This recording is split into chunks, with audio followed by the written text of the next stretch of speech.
Dear students, आज मैं आप लोगों को सिखाऊंगी मल्टीप्लिकेशन ऑफ इंटीजर। इसके कुछ रूल हैं जो हमें दिमाग में रखने हैं। क्या है?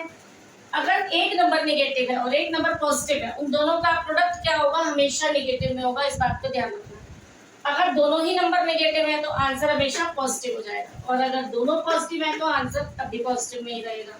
तो ये दिमाग में रखना है कि minus plus minus, minus minus plus, और प्लस प्लस का प्रोडक्ट भी प्लस में होगा। ठीक है। अब एक रूल कुछ और भी है, जैसे कि अब ये है product of even negative number. अब मान लो नेगेटिव नंबर है और वो इवन है। इवन मतलब जैसे मान लो 4 नेगेटिव नंबर है, 6 नेगेटिव नंबर है, 8 नेगेटिव नंबर है, तो उनका जो प्रोडक्ट होगा वो हमेशा ही पॉजिटिव में होगा। ठीक है ना, क्योंकि 2 नेगेटिव नंबर में क्या हो जाता है? पॉजिटिव आंसर आता है।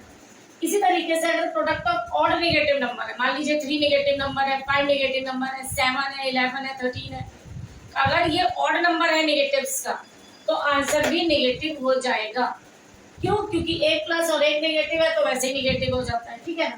और अगर प्रोडक्ट ऑफ पॉजिटिव नंबर है, वो चाहे इवन हो चाहे वो ऑड हो, 4 और पॉजिटिव नंबर हो चाहे 3 पॉजिटिव नंबर हो, उनका आंसर हमेशा ही पॉजिटिव में रहेगा। तो अब हम मल्टीप्लिकेशन ऑफ इंटीजर को कुछ एग्जांपल्स के थ्रू समझेंगे। ठीक है।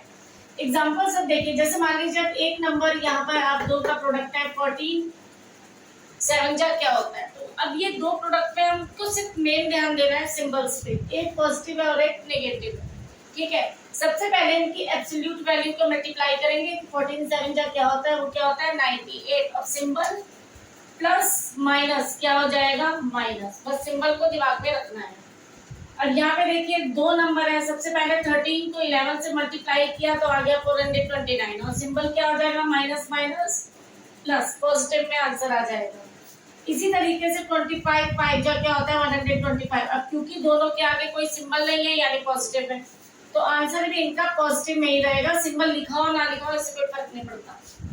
इसी तरह इन तीनों को देखिए। अब ये वाला नंबर हम एब्सोल्यूट वैल्यू को पहले मल्टीप्लाई करेंगे। 5 को जा 22 जा 40। अब सिंबल क्या आ जाएगा? आपको बताया दो माइनस, मैंने क्या बताया था रूल कि अगर ऑड नंबर है नेगेटिव तो आंसर हमेशा ही नेगेटिव में रहेगा। और ऐसे भी समझ सकते हैं कि दो माइनस माइनस क्या हो गए? कट गए यानी प्लस हो गए। एक अभी बचा यानी आंसर नेगेटिव। ठीक है। अब यहाँ पे देखिए 4 नंबर है यानी इवन नंबर है नेगेटिव के, तो आंसर हमेशा ही पॉजिटिव में रहेगा। 2 3 जा क्या होता है? 6 6 5 जा 30 1 जा 30। सिंबल क्या हो गया? आप यूं भी समझ सकते हैं, माइनस माइनस ये सब कट गए, आंसर क्या आ गया? पॉजिटिव। पॉजिटिव लिखो या ना लिखो बट पॉजिटिव, आंसर पॉजिटिव में रहेगा। अगर 0 से किसी भी नंबर को, चाहे वो नेगेटिव हो पॉजिटिव हो, मल्टीप्लाई करेंगे तो हमेशा ही 0 रहेगा। ठीक।